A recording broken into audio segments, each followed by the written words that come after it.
Welcome to the ThinkMHK podcast presented by the Manhattan Area Chamber of Commerce. On this podcast, you will hear about a variety of local matters pertaining to the business community. You also hear from local business owners to hear their story and gain valuable business insights. Thanks for tuning in today. My guest today on the ThinkMHK podcast is Brian Rempe. Brian's CEO of Civic Plus, which is obviously a major employer for Manhattan, and we're glad to have Brian on the show. Welcome, Brian. Thanks for having me, Jason. So talk a little bit about how you ended up in Manhattan and how you ended up with Civic Plus. The thing that brought me to Manhattan is a very similar story to a lot of people, K-State. I actually grew up in a small town about an hour northeast of here, a farm town, and came to K-State, which was the big city for me, coming out of Corning, Kansas. Loved it here. Actually, my wife is from Randolph, and both of us came to K-State and loved it here and wanted to raise our family here. So basically from there, it was trying to figure out how we were going to build our careers and take it from there to be able to stay here because we loved it. And you were a computer science major then? Yeah. So computer science undergrad, and then I actually got my MBA at K-State as well. Oh, okay. So you got the business and the IT side. And did you go to work for Civic Plus right out of college? No, I actually was, while I was in school, I was working for what was a competitor at the time as an intern, which was a company called VP1 Technologies. And I actually went to work for them directly out of school. And then Civic Plus started to win a lot of the competitive deals against us. And while I was getting my MBA, one of my professors worked for a department of K-State called AMI. I went to work there and I helped them. We worked with inventors and entrepreneurs to put business plans together, and actually started a little bit of a software team there, which led me to Civic Plus eventually because one of my interns that worked for me at AMI went to Civic Plus and they gave him my name and they recruited me over, and the rest is history there. That's a great story. Yeah. For the few people who don't know, talk about what Civic Plus does. First, we started as a business that was focused on building websites for cities and counties. And we've expanded beyond that to really be we are the hub between a citizen and government. So really anything that has to do with technology that brings citizens closer to government, that's what we do. So Parks and Rec, you can sign your daughter or son up for baseball or softball. You can go on to council meetings. You can submit a request to fix a pothole. Basically, almost anything that a citizen will do, Civic Plus builds software that makes that happen. We have about 7,500 customers in every state. We're also in Canada and Australia as well, but our main focus is the United States. Almost all are cities and counties. Do you know what your penetration rate is? Because it seems like every time I go on a city or county site, you get that little CP logo up in the left-hand corner. Yeah, I would say in terms of websites, we're probably about 20%. Across the rest of the business, we're lower than that. It depends on how you look at it. I mean, if you look at special districts, and there's all these kind of different areas we could go. There's 90,000 of those. But if you look at kind of our focus area, we're about 20% in terms of websites. Yeah, because it sure seems like you guys have a lot of them. So how many employees does Civic Plus have and overall, and how many of those are in Manhattan? Yeah, so we're about 600 now. And of that 600, just under 200 here in Manhattan. It is our headquarters, but we're actually in about 40 states now in terms of staff. And a lot of those are work at home, or some are work at home, or are they all in offices? Today, we are still entirely work at home. There are a number of people that do go into the office, but our offices haven't opened up yet. We will hopefully here in the next few weeks, we'll be opening up. We have so some of the acquisitions we've made, we have kind of a centralized group of employees there, but a large majority of our staff are work from home. So we talked about how you ended up at Civic Plus. When and how did you make the decision that this was a company that you wanted to be with long term? I would say not long after I started there, maybe 6 months after I started, I realized there's something different about this. In fact, as part of what attracted me there, there was something different about this business and it wasn't because of the facilities. It was at that point, we were in, I guess it would be 3rd and Houston Street. I think they've done a lot of work on it since then, but at that point, it was not a great place to recruit to necessarily, but just the people. You could tell that there was just a focus on growth, it was a family atmosphere. My goal was to go start my own business, build my own software business somewhere. And I realized that I've got all the opportunities to do it here at Civic Plus and have just a great environment and and a great start to make that happen. So was that culture set by Ward, or was Absolutely. it? Okay, so Ward Morgan. I've learned a ton from Ward in terms of setting culture.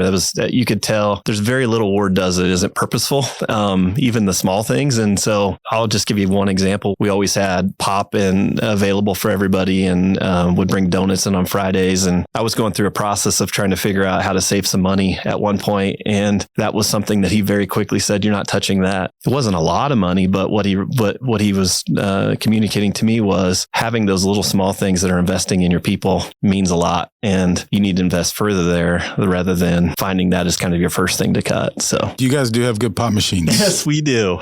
And we've got beer now too. Talk about your rise in the company and then when you ultimately became CEO. Yeah. So I started as I guess I would have been the manager of product engineering. So kind of led a small team of developers. I think when I started in the company, we had maybe 25 employees or something like that, and maybe 5 or 6 that were focused on development. Early on, almost everybody reported to Ward, and could tell that there was definitely a kind of vacuum in leadership there that we needed to kind of solve for.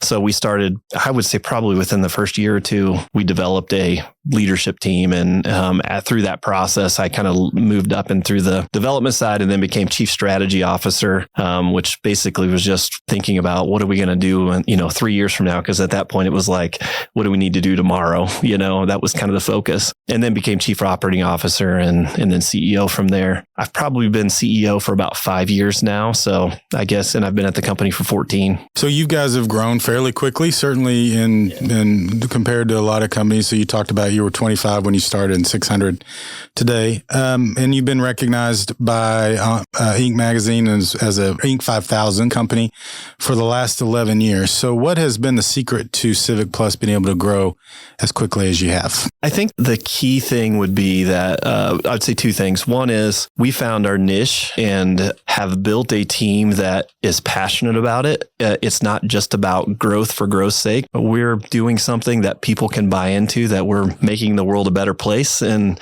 in terms of we're making it easier for citizens to access the services they need, and people can get behind that.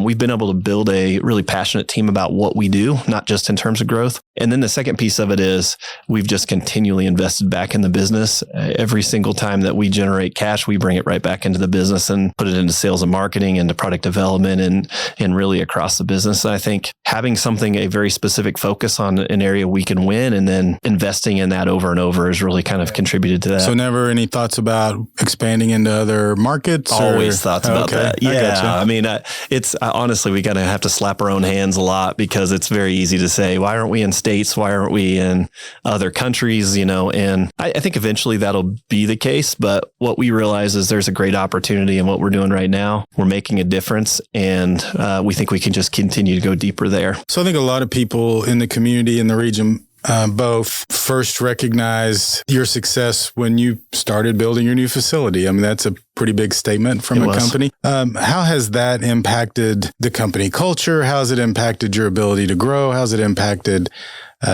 just overall the success of Civic Plus? Well, first and foremost, it was, you talked about kind of just the presence in the community changed. The biggest impact immediately was recruiting. I talked about kind of the facility I walked into when I was being recruited, and we started recruiting from outside the region, trying to bring people in. We needed a place that people could say, yeah, this is a place I could be at. And the facility is the first, that's the opening to that. So for sure, it was a huge impact on our recruiting, and has been able to do that for us. The other piece is our culture. We've, before we moved there, we were in 5 different buildings, or 5 different kind of floors of buildings. And so just being able to be together, first of all, there wasn't an area that could hold all of us. And second of all, you're walking across the street upstairs, and there really wasn't a way to kind of bring everybody together. So the facility really allowed us to be able to say, this is us, this is our team. And I think it reflects our culture much better than what we were before. I know it still feels new to a lot of people, but how long have you been in there now? Yeah, since 2014. Okay. Yeah. So you're almost 8 years. Yeah, it's crazy to think that. And I will say, it's not exactly what you're asking, but I think it's really relevant that we decided to build that when Ward and I were getting an early walkthrough of the Discovery Center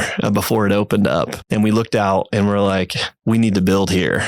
I've had a vision from early on of having a space where not just our building itself, but around it, where people are at, where people want to be, restaurants and within walking distance. And of course, Ward's put a big investment in downtown since that point. And that's one of the big reasons why he did that. So just the location has been huge for us as well. So along those lines, obviously the pandemic has impacted the office culture. You talked a little bit about where you were in that process now, but how did you decide what move to make and when? And then how do you decide when to come back? It has been, I'm sure, just like everybody else, has been one of the biggest challenges of my career. Originally to close, it came down to staff safety. And really from the very beginning, it's been, how do we make sure that we don't put staff at risk? The good thing for us being a tech company, there's very few positions that need to be on site that are required to be in person. We were able to shift to remote very efficiently. And I'd say our IT team did a great job. I mean, it's not like it was without a lot of effort, but we didn't have to have some of the things that other businesses do as far as being face to face. And that's been what's really driven us from that point as to why we're not open even today. We're always just said, staff safety first. I will say that I think a lot of our staff have gotten used to it and have really enjoyed it. I don't see us ever being back to where we were in terms of people being in the office. I think our office will always be kind of a central location for people to come and meet and have broader meetings together. But going there on a day-to-day basis, I'm not sure a lot of people will do that. So do you see that as, and I know it's obviously difficult to predict what's going to happen, but do you see that not just for Civic Plus, but across the board being the trend in office space going Absolutely. forward? I think, especially specifically saying tech companies, it would be a detriment to your ability to recruit people if you didn't allow stay home at this point. Yeah. And we've seen some of that in our work as well. So yeah, absolutely. And it definitely changes how the office may look. I know we're working and finishing up a project in our office where open concept was the way, and now we're doing walls and making sure that people have their own spaces for safety, but also for Zoom. So it's interesting how all that impacts other parts of the economy, right? For long term, not just during the pandemic. You all are in acquisition mode, or seem to be. You have announcements periodically about acquiring companies. How has that strategy impacted your organization? Well, significantly. And I think it goes back to the question you asked me about how we've been able to grow the way we have. It comes back to that we saw an opportunity for the company to take a step forward and be aggressive. And what we've been able to do is really find companies that had a great product, but we're just before the stages of being able to invest in sales and marketing the way that they could. And so being able to bring a great product that's found a fit in the market that kind of skips past maybe 3 to 5 years worth of effort of trying to build that product yourself, but then being able to apply it to our 7,500 customers and our sales and marketing abilities has been just a tremendous way for us to grow and a new path for us to growth. I think probably our biggest restraint now is finding the right fit companies. And especially as we get larger, we're probably looking for larger and larger companies that we're trying to acquire. And there's just fewer and fewer of those. But in terms of a growth strategy, it's been a huge impact for us. So you're acquiring technology that you can apply to your platforms and sell to your customers. Are you also acquiring talent? I mean, is that part of the process too?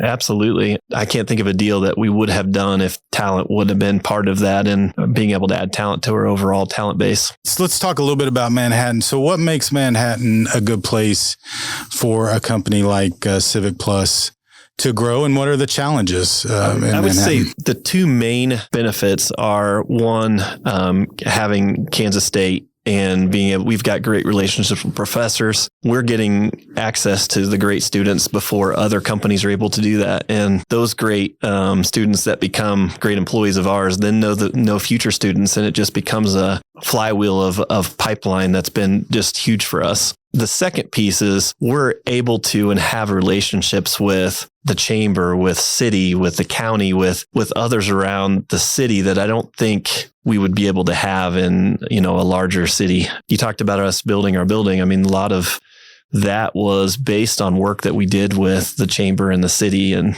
the state that I don't know would have existed if we were in a larger city. I'd say those are two of the biggest things. I think it's absolutely true. The Midwestern values of employees that are hardworking, loyal employees that are really thinking company first. You don't see that across the country. And I don't know if that's specifically unique to Manhattan, but for sure to the Midwest. And then some of the challenges maybe that you have operating.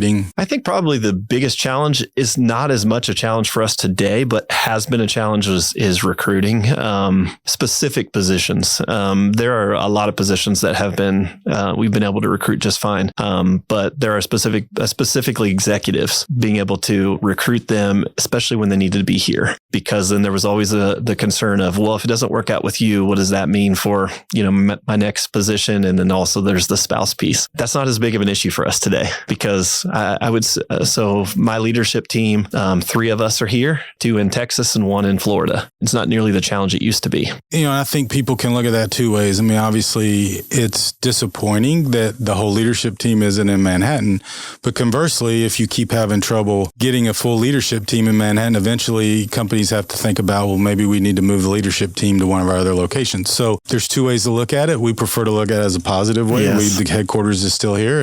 And of course, you guys are a very important part of our social fabric and economy. So we're happy about that. And anything we can do to help, we obviously want to help. We talked a little bit about Ward a minute ago and what an important piece of this community he is and continues to be. But and we've talked a lot about this at the Chamber and with our economic development division about this idea that we need more startups and we need more entrepreneurs. And those are the truly high impact long-term companies because you get more people like Ward Morgan and Dave Dreiling and Gary Jones and these people who start companies and then give back philanthropically and economically. What can Manhattan do to be better at that? I will say first, it's a passion of mine. I mean, it's something that I've spent a lot of time talking with Sarah Siders at Spark and others about that. I think this is, obviously growth in Manhattan is a huge concern right now and could be a huge part of our future growth if we get this right. And I think some of the things that I've uncovered just through some of the work that I've been doing with her and the broader group is that we have to improve the ecosystem in terms of just connecting people to know that there is a startup community here. There's actually more here than I think a lot of people know or give credit to. Those folks don't know each other and they're kind of on an island. And I think making sure that, there's always discussion around incubator. And I think that's a great thing. And having the financing available, I think that's huge as well. However, I think just a simple thing, I shouldn't call it simple, but the first stage of just being able to connect that and building an ecosystem and a community around it so that we can start to find those entrepreneurs and that they're not standing on their own trying to figure out path. And I had a discussion with that group not too long ago that there's a bank in town that was huge for us. Not sure if I can say it on here, but there was a bank that was huge for us in terms of our growth. And we just happened to have that relationship. What happens if that relationship doesn't happen in terms of, you talked about the acquisition strategy we had, that may never happen. And I wonder how many would-be entrepreneurs don't quite get there because they don't have those connections. And I think that would be huge for Manhattan if we can figure out how to put that ecosystem and connect some of those pieces that aren't connecting today. And of course, you referenced Spark MHK. Sometimes it gets confusing because there's the Spark committee. Correct. We had ours first, by the way. That's a program that the Chamber partnered with some private sector groups to form. And we had talked about bringing on a full-time entrepreneurship person. And I've had some experience in other communities doing that. But in this scenario, it was, hey, let's bring all these people together and do this together. And the whole idea is exactly what you said. We can connect people better if there's just one spot that does that. And so we continue to be supportive of Spark, and we think the opportunities are tremendous. We had, of course, you were part of a committee that met last year that was, I call it kind of a blue ribbon entrepreneurship committee to take a look at facility and what we could do with facilities. But as you said, there were a lot of people in there that I think didn't know each other. So those meetings were interesting. Maybe talk a little bit about that. Did you find them productive as you began talking to some of the other? We had older entrepreneurs, so people have been in business for decades, and then we had some who were just starting their business for the first time. Oh, absolutely. It was, Dennis Mullen comes to mind as somebody that I always looked up to, and it was great to be able to spend some time with him. And like you said, then there was new faces that I can't remember exactly the technology, but some sort of microwave technology that's being built here that I just met him for the first time. And actually, we've continued. He's part of that same Austin Fantasy. Yeah, Austin has been continuing that discussion with how do we build an ecosystem around this, and it was really unique. And I think that's the point, right? Like that kind of group probably doesn't. There's not a lot of places for them to get together right now and share those kinds of ideas. For a Dennis Mullen to be able to talk to an Austin, to be able to talk about some of the challenges they're facing, and the more we can create those kinds of opportunities, the better. So basically, just for everybody's understanding, we were working on actually looking at a potential facility in Aggieville to kind of be the central location for a startup ecosystem. We call it the front door, right? So the front door for entrepreneurs. And I think that even that discussion has sparked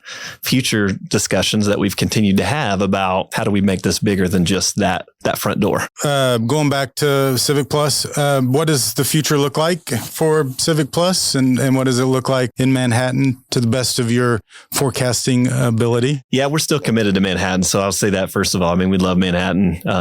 I will say this, and so today we're owned by a private equity firm alongside Ward and Brenda Morgan. So, and they're based out of New York City. I would say the fact that we're based in Manhattan is more positive than negative every single time we've talked to somebody like them. There's never, ever been a discussion we've had with somebody at a private equity firm about you guys should move or why are you there? It's actually much bit more been about, actually one of our competitors was based in Silicon Valley, and they actually moved to the outside the Denver area. But I think folks actually see this kind of location as much more of a strategic move than as a negative. In terms of Civic Plus, we'll continue to be here. We're around 600 employees, like we talked about. I think we really see that we're going to be over the next 3 to 5 years could be triple that. Really, not just because we want to grow; it's because there's great opportunity for us to bridge even more gaps that exist. One of the, I guess you want to call it positives from the pandemic, has been a clarity in not only government, but I think really everywhere that technology is a huge part of. We can't rely on, specifically for government, we can't rely on people have to go to City Hall to pay their tax bill or something, right? And so there's been a much deeper investment in technology, and we see that's going to be a huge opportunity for us continuing going forward. Yeah, you probably had an interesting dynamic where everybody shut off their investments, and then all of a sudden you had the rescue dollars and other things that came in. Now it's like, oh, we need to upgrade all these things. Pretty interesting sales curve in that period. It was just like everybody else, I'm sure. It was, I guess it would have been March and April of 2020. But things picked up very quickly after that. Last question before we get to our quick topics, but and I know you guys have been engaged in the chamber, but more so on the economic development side than the other parts. But how has being a chamber member been a positive for Civic Plus? I don't think we'd be in our building if it wasn't for the chamber and the relationships we had there, and the relationships the chamber had in order to help us kind of bridge a lot of things that we didn't know about in terms of state funding and county funding and all of those things. And so I'd say in a broader sense, just being an advocate for us and helping us kind of find areas that we didn't necessarily know about as we've kind of just been feeling our way through as we've been growing. I would say that's first and foremost. And then the second piece would be just relationships we've built with other chamber members. Steel and Pipe is one that I'll just specifically talk to. Matt's been a great confidant and a mentor of mine, and we meet on a regular basis. And I think some of that relationship was built through the chamber. Yeah, of course, Matt, I don't know if he'll admit this, but he was part of the reason that I'm here. He was the chair when we went through that process, and I consider Matt, I think he's younger than me, but I consider him a mentor of mine too. So he's a great person. And we have a lot of great leaders at the chamber, and you and Ward both we consider to be in that group too. So thank you all for being engaged. We have another segment of our podcast that we all usually end with in our member spotlights, and that is rapid fire questions. And so we have 10 questions, and we're going to shoot them to you. So here we go. What are you currently reading, or is your favorite book? Bill Snyder. I'm reading the Bill Snyder book right now. All right. And you can tell it's going to be your favorite too. Is that favorite? No, I'm just asking. Is that going to be? It's on its way. I mean, it's been a lot of fun to read so far. What is your favorite holiday? Tie between Christmas and Independence Day. I do too, but I think you're the first person that said that. So it's always interesting. What 3 words describe living in Manhattan? Family, close-knit, and supportive. Favorite flavor of ice cream? Whatever one I can get my hands on. I got a sweet tooth. There you go. But I got it. Call. You can't go wrong with call. All right. That's a good answer. Samsung, Apple, or something else? Samsung all the way. Although Apple does a great job of forcing others to try to force you to change so you don't have video issues and all of that. But Samsung all the way. First and favorite concert? My first concert would have actually been Country Stampede. I don't know which one it was and who was there, but I went to that quite a few times. My favorite concert, Toby Mac. I don't know if you know Toby Mac, but sure. Actually went right before the pandemic, like almost immediately before the pandemic, was in Sprint Center. Okay. Favorite meal? Steak all the way. And more specifically, I would say pretty much anything you can get at Bourbon and Baker. Yeah, that's good. And Harry's before the unfortunate demise. Texting or talking? Texting. I'm an introvert. What is your favorite business book? Good to Great, Jim Collins. That's a good book. I think I might know who this is, but maybe I might be surprised. Who is the first person that comes to mind when you hear the word successful business person in life? I think you're right. Yeah. Ward Morgan, absolutely. And he's taught me everything I know. And he's just one of the smartest business people I've ever met. And he's so unassuming about it. There's no question about it. He is one of the more humble business leaders who has been as successful as he has and I've ever met. Yeah. And that's a tribute to his character. Absolutely. And his wife, Brenda's the same way. My experience is the same. So, Brian, first of all, thank you so much for all you do for this community. And we so much appreciate Civic Plus and everything that they're a part of. And specifically, thank you for being with us today on our podcast. Of course. Thanks for having me. Thanks for listening to this episode of ThinkMHK, a podcast produced by the Manhattan Area Chamber of Commerce. If you enjoyed the ThinkMHK podcast, we'd love for you to subscribe and share it out on your social media channels. Feel free to reach out to us on Facebook, Twitter, or Instagram at the Manhattan Area Chamber of Commerce.